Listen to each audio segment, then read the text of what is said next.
রোজা একটা বাংলা শব্দ, এর আরবি শব্দ হচ্ছে সিয়াম বা সৌম।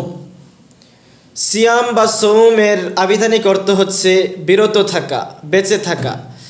আর শরীয়তের পরিভাষায় সিয়াম বলা হয় নিয়ত সহকারে আল্লাহর সন্তুষ্টির জন্য সুবহে সাদেক থেকে নিয়ে সূর্যাস্ত পর্যন্ত পানাহার এবং শারীরিক সম্পর্ক থেকে বিরত থাকা, এর নামই সিয়াম বা সৌম। এটাকে আমরা রোজা বলি।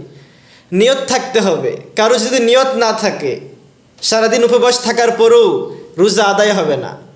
নিয়ত অবশ্যই করতে হবে। নিয়ত বলা হয় অন্তরের সংকল্পকে, অন্তরের দৃঢ় ইচ্ছাকে নিয়ত বলে। মুখে বলতে হবে যে আমি আজকে রোজাদার, বা আরবিতে বলতে হবে, এমন কোনো শর্ত নাই। যদি কারো অন্তরে থাকে আমি রোজা রাখবো, এতটুকুই যথেষ্ট।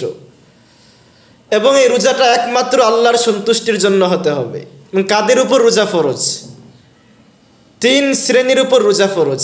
1 নম্বর, যে মুসলমান, অমুসলিমের উপর রোজা ফরজ নয়। 2 নম্বর, জ্ঞানবান, যার বিবেক আছে, আকল বুদ্ধি আছে, তার উপর রোজা ফরজ। যে বিবেকহীন, সংজ্ঞাহীন, পাগল, তাদের উপর রোজা ফরজ নয়। 3 নম্বর হচ্ছে যে প্রাপ্তবয়স্ক, তাদের উপর রোজা ফরজ। অপ্রাপ্তবয়স্ক যারা, তাদের উপর রোজা ফরজ নয়। এজন্য প্রত্যেক মুসলিম সুস্থ বিবেকবান নারী পুরুষের উপর রোজা ফরজ। সকলকে 1 মাস আল্লাহর জন্য রোজা রাখতেই হবে।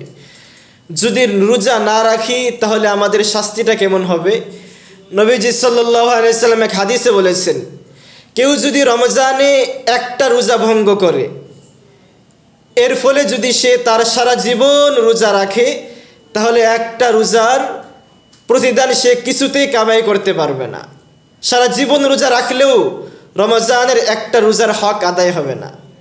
এজন্য আমাদের সকলের প্রয়োজন রমজানে দিনের বেলা রোজা রাখা এবং রাতের বেলা তারাবিহির নামাজের এহতেমাম করা।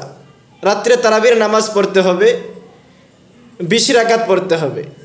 এই রোজা এবং এই রাত্রে যে তারাবি পড়ব, যে তেলাওয়াত শুনবো, এই সবগুলো আল্লাহর কাছে আমার জন্য সুপারিশ করবে। রোজাও সুপারিশ করবে, কোরআনের তেলাওয়াতও সুপারিশ করবে। রোজা বলবে যে আল্লাহ, আমি তাকে দিনের বেলায় পানাহার করা থেকে বিরত রেখেছি, সুতরাং তার ব্যাপারে আমার সুপারিশ কবুল করো। ঠিক তেমনিভাবে কোরআন শরীফও আমার জন্য সুপারিশ করবে, দুটোটাই সুপারিশ করবে। তো মুহাদ্দিসিনে কেরাম বলেছেন, রোজার সুপারিশের দ্বারা আল্লাহ তাআলা আমার গুনাহসমূহকে মাফ করে দেবে, আর কোরআনের সুপারিশের দ্বারা জান্নাতে আল্লাহ তাআলা আমার মর্যাদা বাড়িয়ে দেবে। এজন্য আমাদের রোজা রাখাও প্রয়োজন এবং রমজান মাসে বেশি বেশি কোরআন তেলাওয়াত করতে হবে, কারণ এই রমজান মাসেই আল্লাহ তাআলা কোরআনুল কারীম নাজিল করেছেন। এই মাসের সাথে কোরআনের আলাদা একটা সম্পর্ক রয়েছে। এজন্য আমরা যদি সুপারিশ পেতে চাই, জাহান্নাম থেকে বাঁচতে চাই, রোজা রাখতে হবে। জান্নাতে আমাদের মর্যাদা বৃদ্ধি হোক, সেটা যদি আমরা চাই, তাহলে অবশ্যই আমাদেরকে কোরআনের তেলাওয়াত বেশি বেশি করতে হবে। আল্লাহ তাআলা আমাদের সকলকে তৌফিক দান করুন, আমিন।